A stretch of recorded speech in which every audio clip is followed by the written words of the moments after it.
New Thought Media Network. We are a global broadcast network of positive music, media, and entertainment, inspiring humanity's evolution along the journey of enlightenment and creating a world of love, peace, empowerment, and prosperity for all. New Thought Media Network. Positively inspiring.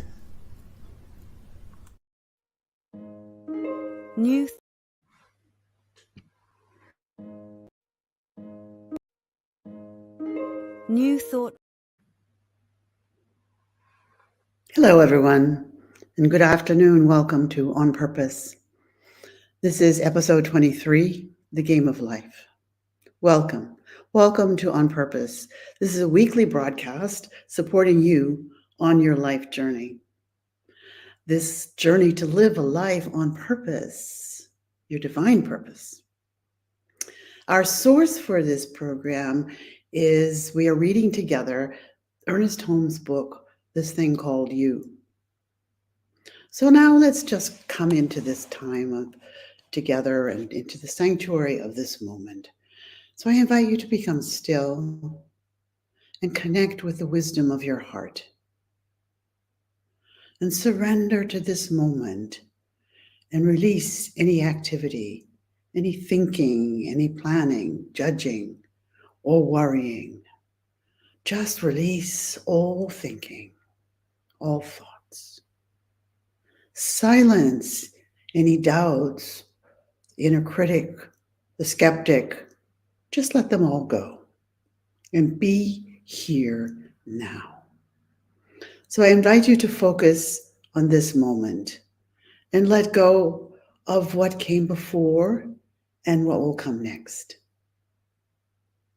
Become aware of your body in space, your seat, your legs firmly on the ground, connecting with the earth, your spine erect, and your head pointed to the sky above. Take a deep breath and just become aware of that silence. And move more deeply into stillness. And as you're in this still moment, listen to these words. Listen to the words of Ernest Holmes in this chapter 14 of This Thing Called You. Today, I enter into the limitless variations of self-expression that the divine spirit projects into my experience. Today, I enter into the limitless variations of self-expression.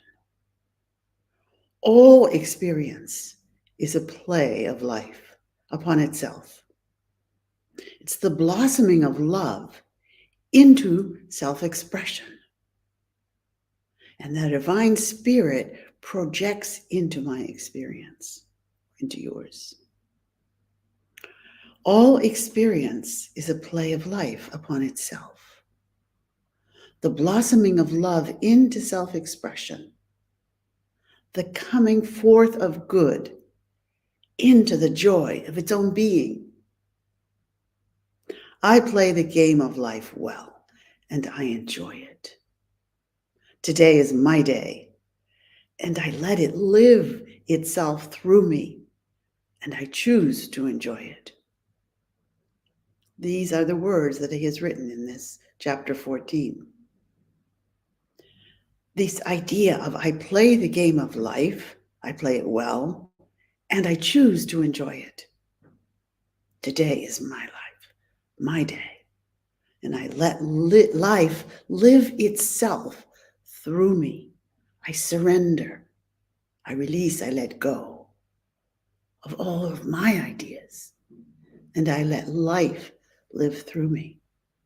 And life is a game. This idea of the game of life, which Holmes describes here in this chapter, is very well expressed in a book by a delightful little book by Florence Scovel Shinn. It's called The Game of Life and How to Play It. So I thought I'd share some of her ideas with you today, this idea of the game of life, because it's so strong and powerful. She lived in the first half of the 20th century, and so a lot of her wording is old-fashioned to us in this day. But through her teachings and her numerous books, she really profoundly influenced the pioneers of the personal transformation and the New Thought movement in that time period. In fact, Louise Hay writes, "My own start in the New Thought and self-help fields was influenced by several teachers, but the person who impacted me the most was Florence Scovel Shinn." So this is a delightful little book, and I'll share with you some of the early chapters that describe this idea of the game of life. And she opens with the following statement: "Most people consider life a battle. Life is not a battle, it's a game. However, to play it successfully, you must know the rules." Or what she refers to as spiritual laws. The idea of spiritual laws is not unfamiliar to us. I refer to them often during this broadcast. Each week we have discussed some of the spiritual laws that are equally forceful as the laws of motion or the laws of gravity or all of the scientific laws. They're laws that function according to rules. So life is not a battle, it's a game, but you must know the rules and play by the rules.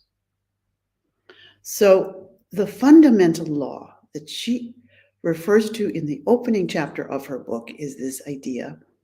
And as I said, it's in an old language, but listen: "Whatever a man soweth, that shall he also reap. As you sow, you will reap." This idea that we speak about of the analogy or the metaphor of the garden, planting a garden. When you sow or plant seeds, you plant the seeds of carrots or tomatoes or whatever it is that you want to grow. You plant the seeds, you allow them to take root and express, and they will express as whatever is in that tiny little seed. And each one is different. So we don't plant carrot seeds and expect tomatoes to grow. That's the law. That's the rule. So as you sow, so shall you reap. Another way of saying this same law is this idea: whatever a person sends out in a word or a deed will return to him or her. Whatever she gives, she will receive. What one imagines, sooner or later, externalizes in your affairs. That's the law. That's the rule of the game. So in her book, she gives many examples. A simple one that I'll share with you is this idea. She speaks about a woman a friend of hers, and she had this beautiful home and beautifully decorated. It was quite large with many bedrooms and living room and dining room and kitchen. And this woman loved her house, but she complained about it all the time. "Oh, this house, it's too big. It's too much work. I have so much to do. I have to do this. I have to clean this." And so she says, every day she says, "Oh, this house, it's so big, so much work. And I wish I lived in a closet where I wouldn't have so much work." And she went on like this for many weeks, many days, and many years. And guess what? Of course, one day she lost her house totally, and she had to move into a very small apartment that was just like the closet that she had imagined. So this is what this law, this game of life is like, is what Florence Shinn says. Whatever you think or imagine or say, that's what comes. That's what happens. When one imagines whatever she wishes, if she imagines a beautiful home, and then a beautiful home comes into her experience. If she imagines a closet, then that's what she experiences. So in order to play the game of life, we must train this imaging facility that we have, this imaging faculty. And this is what another statement from Florence.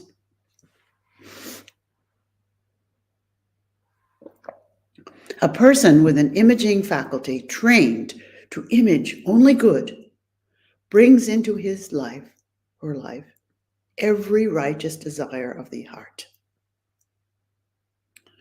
Health, wealth, love, friends, perfect self-expression, highest ideals. So to play the game of life, we must train the imaging faculty, the imagination, to imagine that which we want to experience, because that's how it works. The imagining faculty, or the imagination, she calls the scissors of the mind, the scissors of the mind. It cuts day by day the pictures that one sees there. And sooner or later, she meets her own creation in the outer world. So, another rule for the game of life is to keep thy heart, or your imagination, with all diligence, for out of it are the issues of life produced. Whatever you sow, whatever you plant, whatever words you say, you receive back. And what you imagine, in your imagination, in your heart space, in your deeper heart space, will evolve and reproduce. So the rule of the game of life is played really by training your imagination successfully. And in order to do this, one must understand the workings of the mind. So there are three departments to the mind: the subconscious, the conscious, and the superconscious. The subconscious mind is simply power without direction.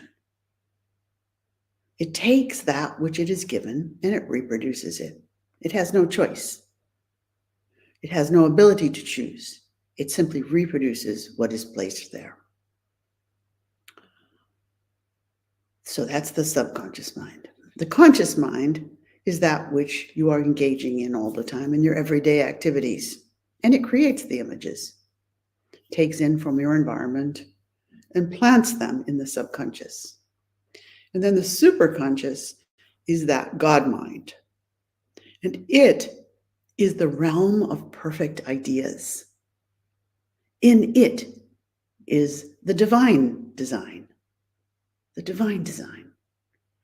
And it's individual, different, unique for each person. She writes the following about the divine design. She says, "There's a place you are to fill, and no one else can fill. Something you are to do, which no one else can do. This is your divine design." There's a perfect picture of this design in the superconscious mind, or the God mind.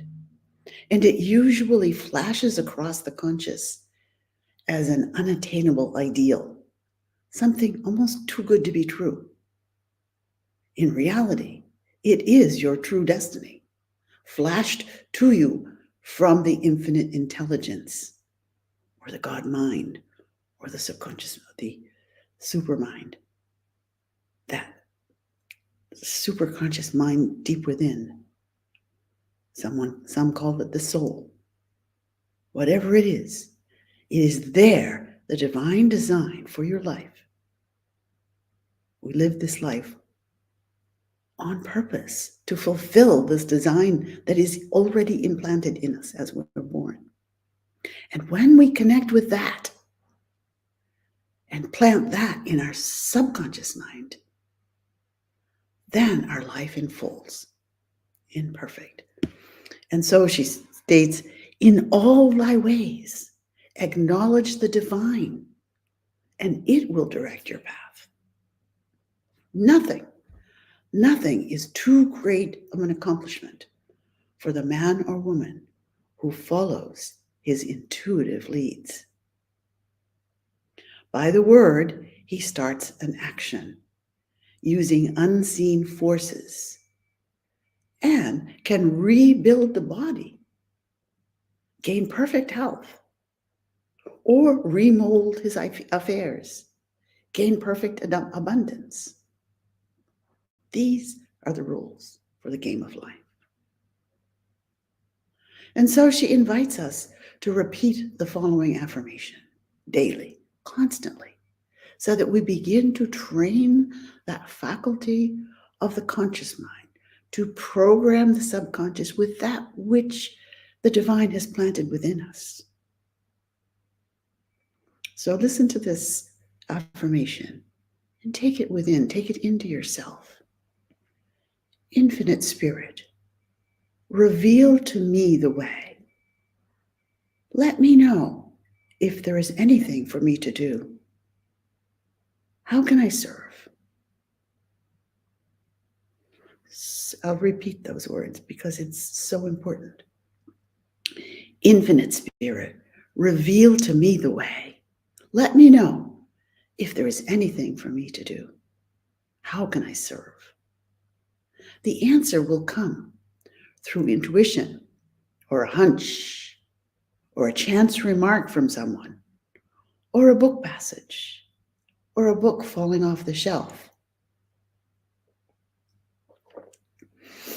I remember when I began to have this idea of founding the center in Geneva, and I asked the question, and I said, I want somehow, something is coming from inside about creating a center for peace.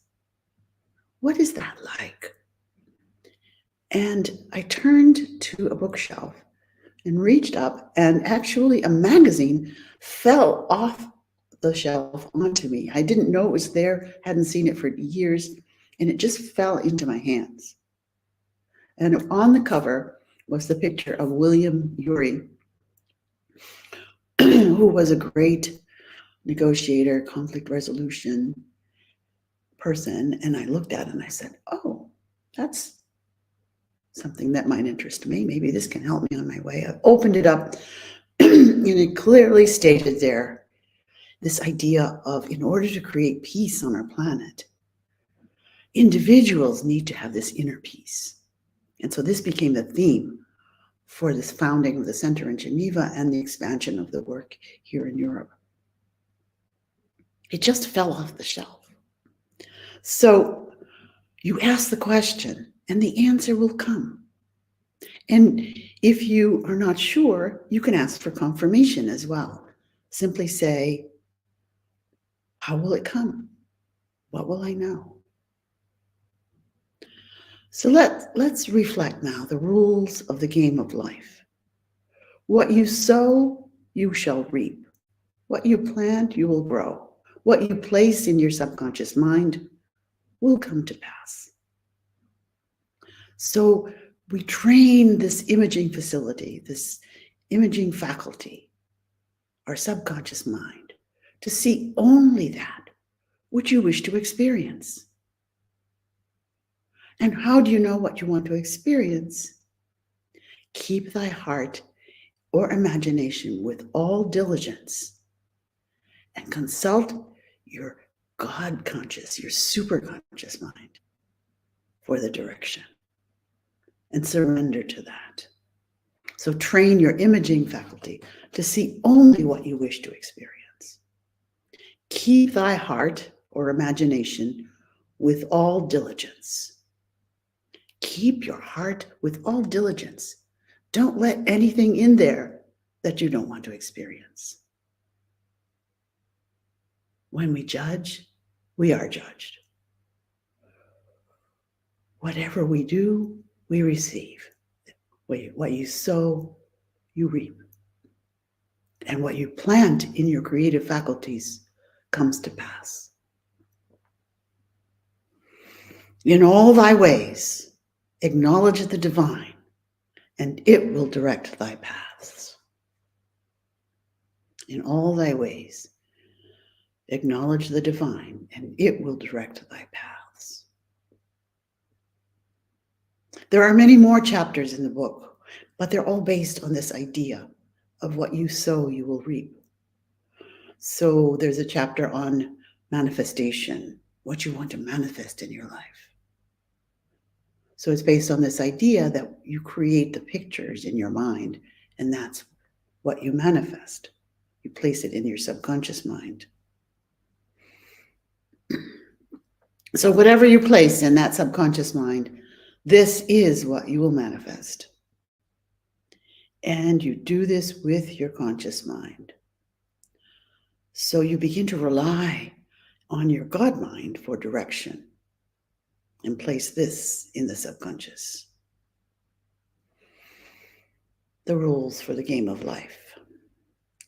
So some ideas I thought I'd share with you about incorporating these concepts into your life.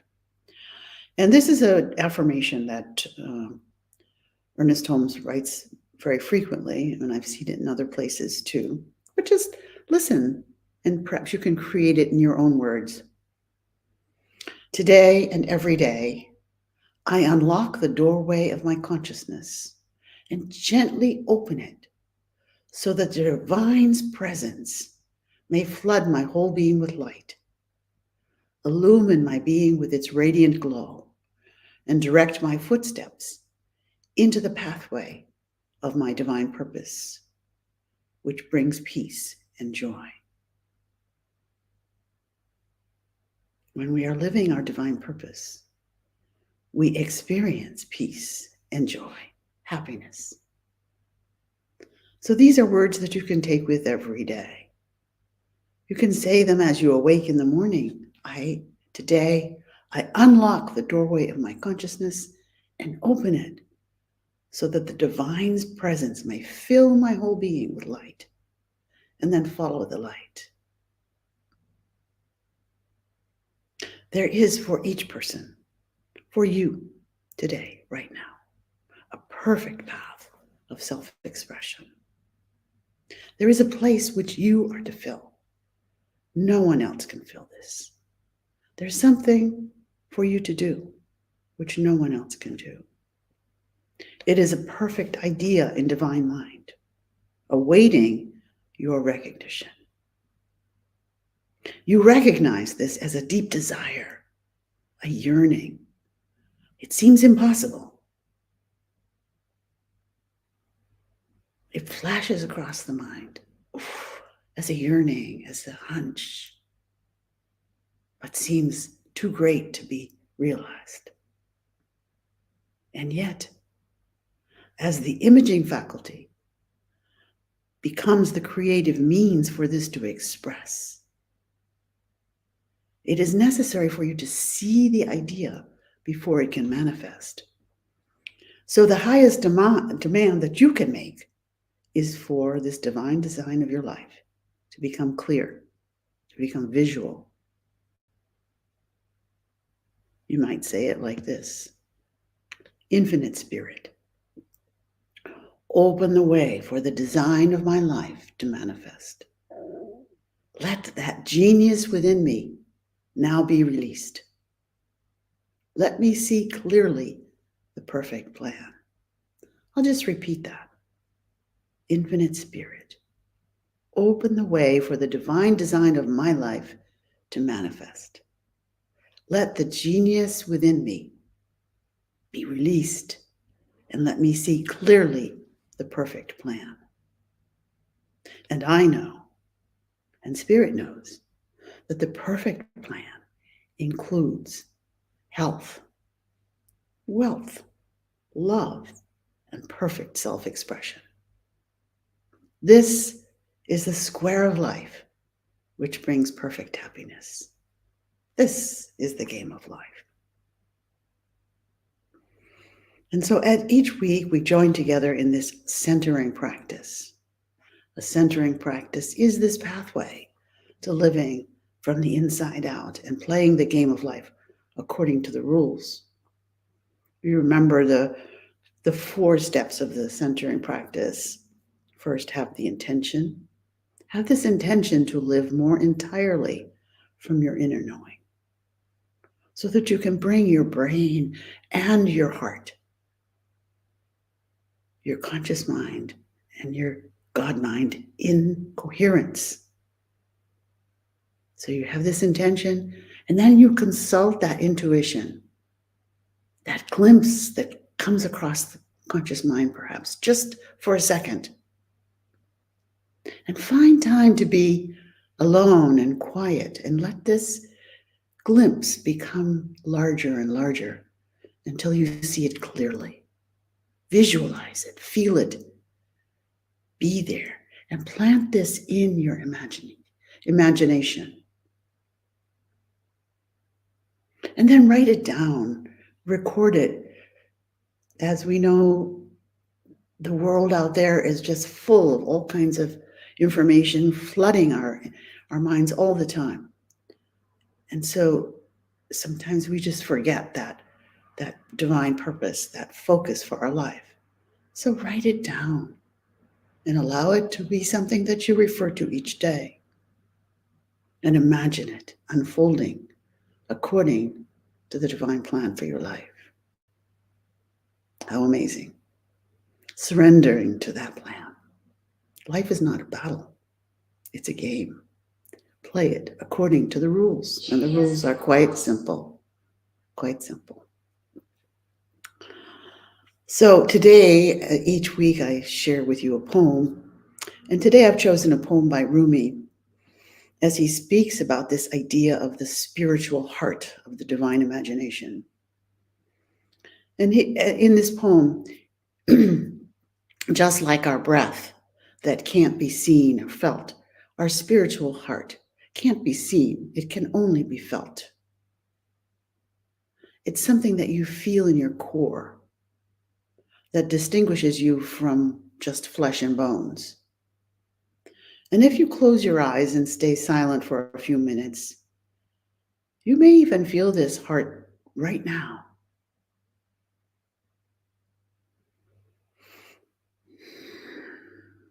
We so often just forget about this heart. We forget who we really are. We live such busy and hectic lives that we identify almost exclusively with those thoughts running around inside of our head. And most of these thoughts are not only useless, but also harmful. And so many of us struggle with anxiety, depression, a lack of clarity, or fulfillment in life. So this is what Rumi is speaking to in this poem as he speaks of that divine design with each one, which longs to be heard. And he's talking to the soul, or the spiritual heart, our true identity. The poem is called In the Arms of the Beloved. At last you vanished, gone to the unseen. Strange the path you took out of this world. Beating your wings and feathers, you demolished this cage. Rising up to the sky, you attained the world of the soul. And then you heard the drummer's call, and you flew beyond space and time. The phantom world gave you false signs, but you turned from the illusion and journeyed to the land of truth. You are now the sun. What need have you for a crown? I heard that you can barely see your soul, but why look at all? Yours is now the soul of souls. Oh heart, what a rare bird you are. In your yearning for divine heights, you flapped your wings and smashed into the spear like a shield. The rose flees autumn, but not you. You are the fearless rose that grows amidst the freezing wind. You were the rain from another world that fell on dusty earth. You ran in all directions and escaped down into the roots. Be silent. Now the words are over, and the pain they bring is gone. Now you've gone to rest in the arms of the beloved. Mavlana Jalaluddin Rumi. So I leave you with this affirmation for today. this prayer for your heart. Infinite Spirit, open the way for my right position, my divine purpose. I give thanks that it is now manifest under grace in a perfect way. Namaste. Thanks for watching. Join us again next Wednesday for more of On Purpose with Reverend Beth Linguri, only on New Thought Media Network. Learn more at www.ntmedia.org.